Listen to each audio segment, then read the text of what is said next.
Uno de los asuntos que más controvertidos han resultado a los estudiosos de la Inquisición es el secreto. Debe tratarse, a vistas del trato dado al secreto, más que del secreto en sí, de la forma en que se aplica el secreto.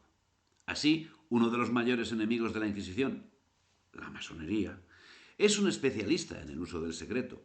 Y según sus defensores, en la masonería el secreto fue el máximo conservador de sus tareas. Y más, dice, llegó Mancini a establecerlo en la Organización de la Joven Italia.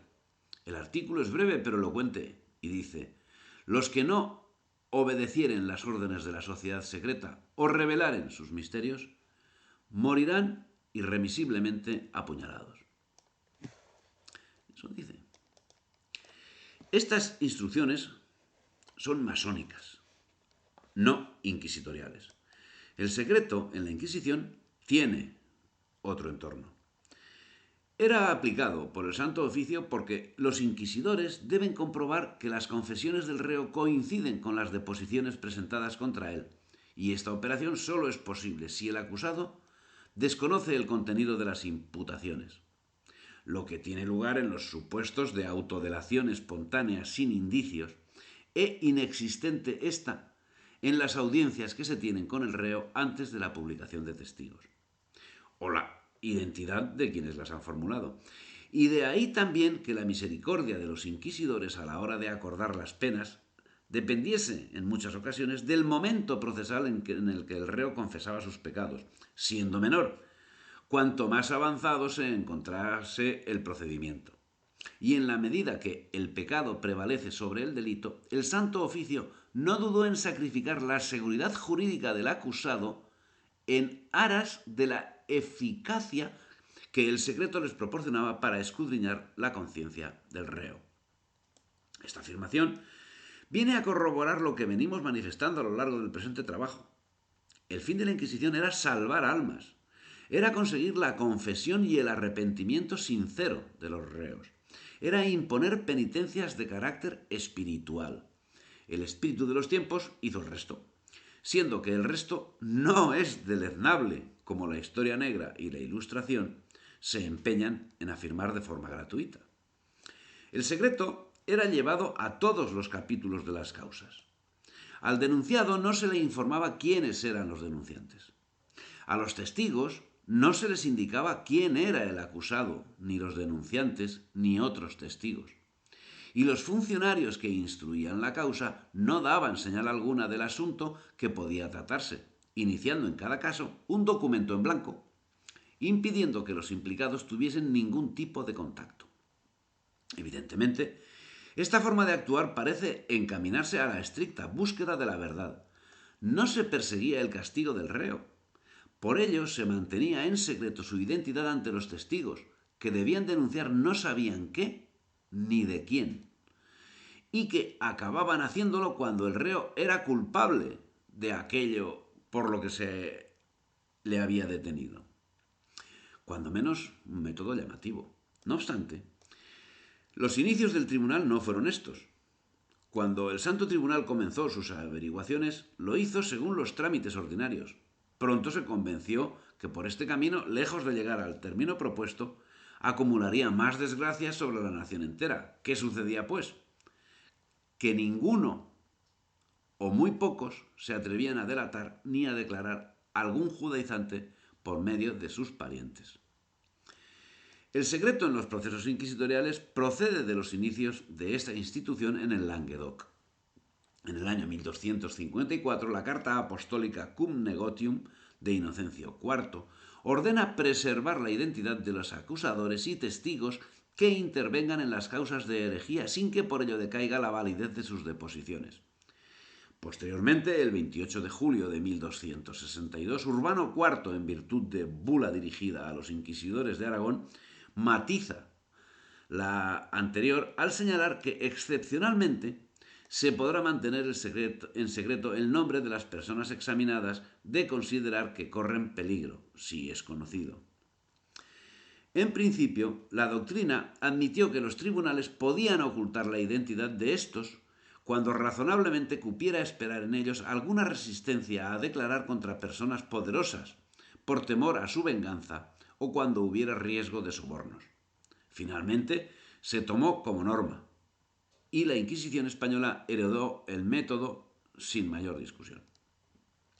Pero las actividades de los judíos conversos llevaron el tema del secreto al Vaticano, motivo por el que el 18 de abril de 1482, movido por las quejas elevadas ante la actuación de los inquisidores, Sixto IV dictó una bula por la que se ordenaba que publicasen y diesen a conocer los nombres, declaraciones y manifestaciones de los acusadores, de los denunciadores y de los promotores de todo aquel proceso inquisitorial, y también los de los testigos, que más tarde habían sido recibidos a jurar y declarar, y se abriese todo el proceso a los acusados mismos y a sus procuradores y defensores, negando validez a las declaraciones que no tuviesen tales requisitos. A lo que respondió el rey Fernando: «Me han narrado ciertas cosas, Santo Padre, que si fueran verdaderas merecerían grandísima admiración. Son estas: que ha ordenado que se revelen a los reos los nombres de los testigos que testificaron en los procesos de los inquisidores de la pravedad herética que ahora tienen lugar en la provincia de Aragón. Pero a la narración antedicha nosotros no la hemos dado ningún crédito, porque nos ha parecido que tales concesiones no debían ser otorgadas en modo alguno por vuestra santidad.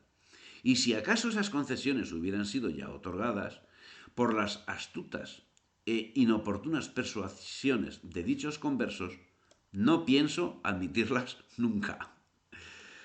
Espectacular respuesta la del rey Fernando, que por lo que parece no tenía otro objeto que el de proteger la vida de los testigos. Juan Antonio Llorente insiste en que al principio los papas dejaron a la prudencia de los inquisidores el manifestar o no los nombres, pero la multitud de casos de persecución y muertes procuradas por los procesados o sus parientes dio motivo a la total prohibición. Pero en tiempos de la Inquisición española, el secreto alcanzó cotas que hoy son insospechadas sin que el secreto estuviese aplicado en todas las instancias y sobre el que no tenía potestad ni el propio rey.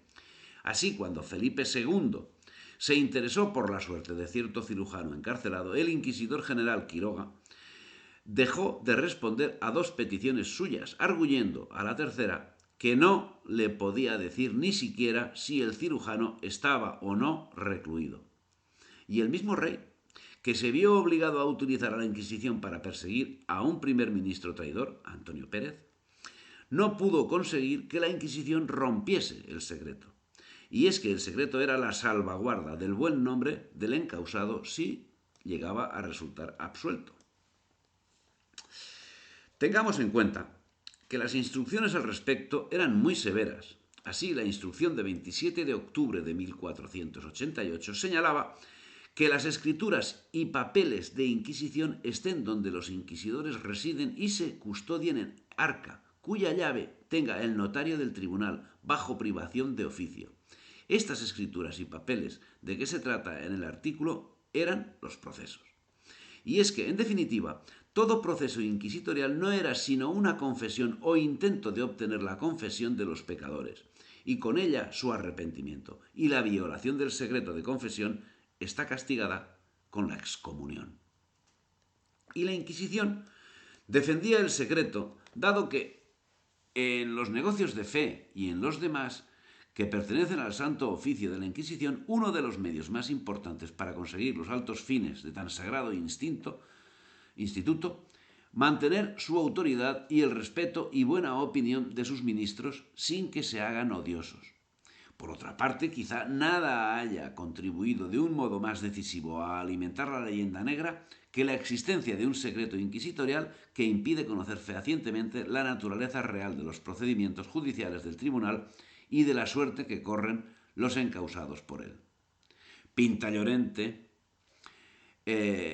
defiende las posiciones de aquellos que entienden que la ocultación fue un instrumento necesario en beneficio de la fe, del bien social, de la integridad de los testigos y de la buena fama de los procesados. Para prevenirse de dejaciones o de malas actuaciones, la Suprema divulgaba unas instrucciones que debían ser cumplidas por los tribunales. Las instrucciones constituyen un auténtico código por el que van a regirse los inquisidores. Toda la actuación y comportamiento de los tribunales del Santo Oficio están determinados por aquellas disposiciones que a su vez implican una teoría del derecho penal. Como hemos visto, primero se realizaban las pesquisas sobre aquella persona sospechosa y cuando se tenían pruebas que se consideraban concluyentes contra ella se actuaba, pero siempre con la anuencia de personas suficientemente formadas en los asuntos que iban a ser tratados. Al recaer la sospecha de herejía sobre una persona, los inquisidores habían de contar con el dictamen de los teólogos calificadores sobre los cargos al imputado. Sobre este dictamen, el fiscal, actuando de oficio, presentaba la denuncia que daba pie a la prisión del reo o a su puesta en libertad. La Inquisición no tomaba a la ligera las acusaciones y examinaba con cuidado las pruebas reunidas. Cuando estaba firmemente y unánimemente convencida de la culpabilidad de un individuo, emitía un mandato de arresto y se incomunicaba a esta persona. El proceso era privado y se le instaba a confesar. Si el acusado se negaba, se le permitía escoger un abogado. Nuevamente, se incide en el objeto de la Inquisición, instar a la confesión en privado, en secreto, como es toda confesión dentro de la Iglesia Católica. Pero, siendo conocedores los inquisidores de la más que plausible verosimilitud de la acusación, forzaban los términos cuando el pecador no reconocía su pecado. No obstante, para hacer frente al juicio, el reo tenía derecho a abogado, cuya actuación puede ser calificada, si se quiere, de sui generis, dado que no tenía acceso a según qué parte del proceso el abogado. Tengamos en cuenta que se trataba de una confesión religiosa. Pero en cualquier caso, parece al menos garantía de cierta legalidad. Acabado de leer el procedimiento de posiciones y acusación, preguntaban los inquisidores al preso si quería hacer su defensa. Y caso de responder afirmativamente, se decretaba traslado de la acusación y se le decía que diese nombre de abogado, para lo cual se le decía quiénes eran los titulares del Santo Oficio, sobre los que podía elegir. Algunos presos querían que fuese abogado suyo o alguno distinto de los que figuraban como titulares. Y no había ley que lo prohibiese. Solo se prevenía que el nombrado jurase guardar el secreto. En cuanto a los castigos, tema tan recurrido por las víctimas intelectuales de la Ilustración, debemos tener en cuenta que, dado el carácter religioso de la institución, se redimían mayoritariamente con penas de carácter espiritual, limosnas, mortificaciones y similares. Por otra parte, y para casos importantes, Inocencio VIII, en 1485, dio la posibilidad a los inquisidores de reconciliar en secreto a 50 personas, ampliando posteriormente hasta un número ilimitado. Por otra parte, en la actuación de los tribunales, la documentación generada fue creciendo con cada caso, del que irremisiblemente, además de las declaraciones de reos y testigos, debía ser culminada con un acta final firmada por todos los jueces. En ella, los secretarios tenían la obligación de anotar todos los aspectos, datos y cláusulas por entero, sin abreviar nada. Tampoco los testigos se libraban de ser investigados, y todo en beneficio del buen curso del proceso y al objeto de salvaguardar los intereses del reo. El tribunal realizaba determinadas diligencias para informarse del crédito, vida y honestidad de los testigos, descartándose aquellos en los que se descubriese enemistad con el denunciado.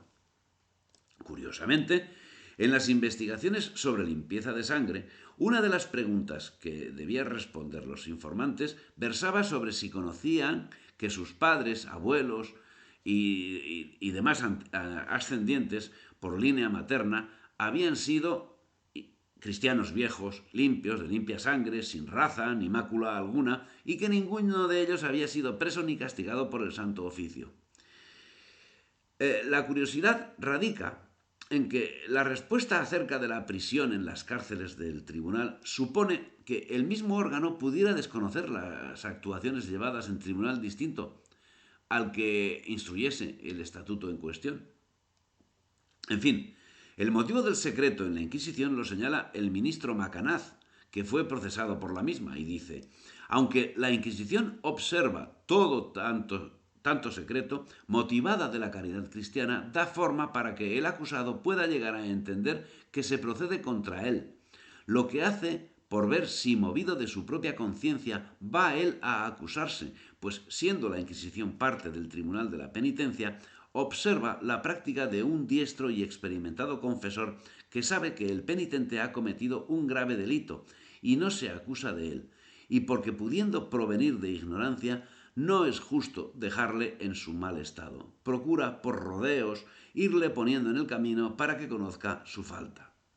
Sigue afirmando Macanaz que la vigilancia de los reyes y la sabiduría de las leyes del reino han hecho que la Iglesia de España haya merecido en todas edades y tiempos el universal aplauso de todas las naciones, y que todas las naciones le han confesado y confiesan de ser la más bien establecida, la más pura en su fe y la más ejemplar en sus virtudes que ha habido y hay en todo el orbe cristiano. E insisto señalando que Macanaz fue procesado por la Inquisición.